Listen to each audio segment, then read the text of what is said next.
What started out to be part of the family fun day at Fisher's Ghost meeting, it was a Sunday meeting. Over the past 10 years, the JC Cattyn plate has just grown in importance, both with the Indigenous community and also with the harness racing community, to the point where come Inter-Dominion night, the JC Cattyn plate will be side by side with the Inter-Dominion Grand Final. Joining me, a very proud grandson, David Cattyn. Well, David, great to catch up with you once again. Can you believe how important this meeting has become, going from the Fisher's Ghost, which was a family fun day, to now on centre stage with an Inter-Dominion? You're spot on there, Mick. It's just been a great initiative by, of course, John Dummersey, Jimmy Brown and Michael Brown. Been put together, and it's just a wonderful day that really catches up a lot of the tradition, and just great for my family to be part of it, really. David, unfortunately, we're not going to be going around the various racetracks with heats. We're just going straight into the grand final on Inter-Dominion night. You're on that list of the drivers competing along with previous winners.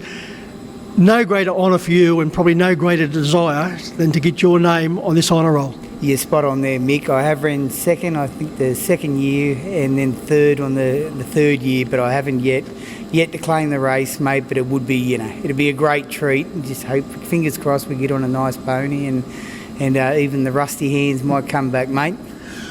Well, Dave, as far as JC Cattyn is concerned, a wonderful tribute to JC as far as being a harness racing participant, but also being a very proud Indigenous man. So the combination of the two, these two families, harness racing and the Indigenous community, coming together for such a wonderful tribute.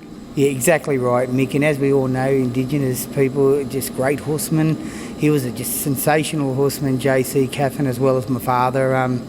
Me, maybe not quite as much. They say you can't skip one generation. Me, we couldn't expect to go along for too many lines, but I'm kind of more a hobby trainer and driver and just have the couple. But it's great to be part of it all, mate, and just great to, be kind of acknowledged, really.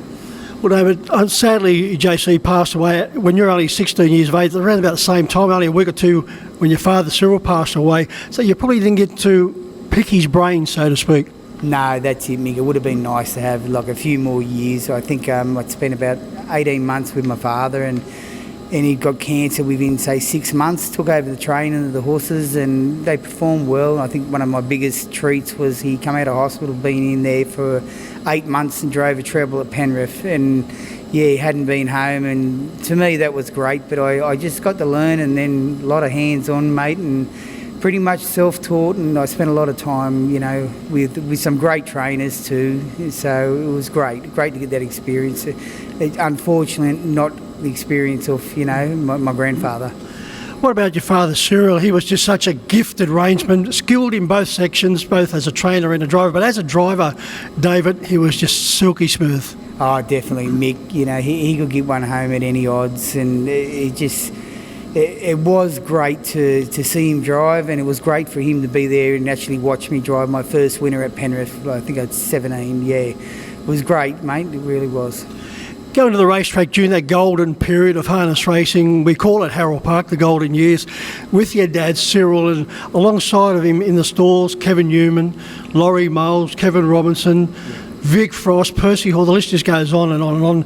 Were you starstruck as a young kid, or was it just second nature to you? Mick, I was that comfortable. They were the most down-to-earth, terrific blokes, and I got on great with Kevin Robinson. I'm related to Kevin Robinson, and J.E. Binskin and Kevin Newman, just a real character, mate. And them fellas, they took you under the wing and kind of, give you a kick up the backside, but, showed you right from wrong and taught you a few little tricks at the same time, Mick, Apart from your dad, who no doubt you worshipped, who was your idol amongst all of those, if you did have one?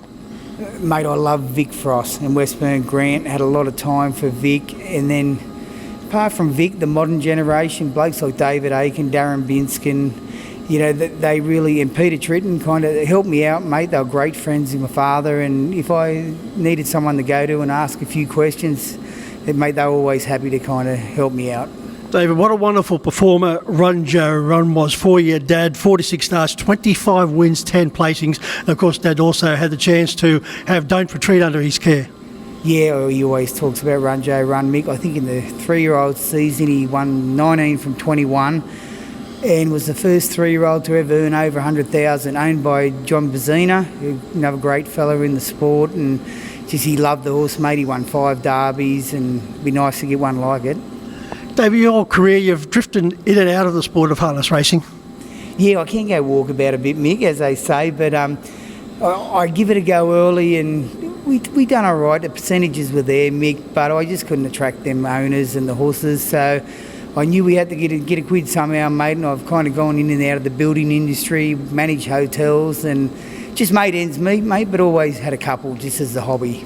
I can also remember at one stage at Harold Park you were serving behind the bar, and an outstanding performance, I might say. Oh, mate, I can't pull a beer, that's right. I don't mind drinking one either, Mick. Well, let's talk about a horse you've got under your care at the moment, Dave Dundeel, only a likely race but shows a lot of potential, bred by your mum Lorraine. Yeah, that's correct, Mick. He just needed a little bit of time. This horse has definitely got ability, mate. He's a little nervy, a little bit like myself, but I expect him to run real well today, mate. If he can sit second or third off the pace, he's got a good turn of foot, you know. There's a connection with Dundeel, and back to a horse that your dad had, a very wonderful performer, Stace. Yeah, Stace, who was actually the granddam of this bloke, and who we bred and my father owned with Jeff Evans and Mary Ann Evans, who in turn was Kevin Robinson's daughter, one of many of Kevin's daughters. And we shared the mare, and we've bred on from her, and the stock's still breeding well, mate, and might even have one at the sale this year by the same horse, American Ideal. Now, do you remember the stories well, David? There'd be 2 floats arrive from Berry, one with the horses and one with all the kids. Yeah, that's exactly right. They say Kevin was a church-going man with him, mightn't have much television, Mick. I think he had 13 or 14 kids, you know.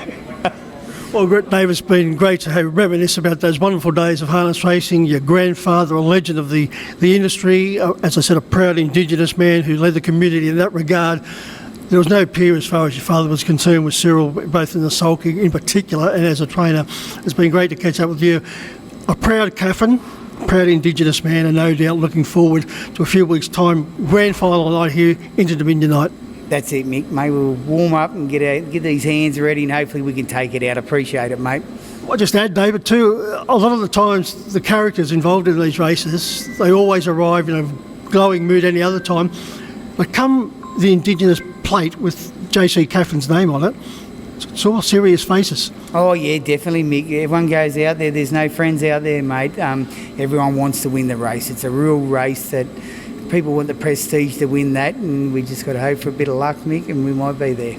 Well, we wish everyone the very best of luck on the night, but in particular you, because if there ever was someone who deserved to have their name on the JC Caffin plate and this Hall of Fame exhibition, is one David Caffin. Thank you, Mick. Thanks, mate.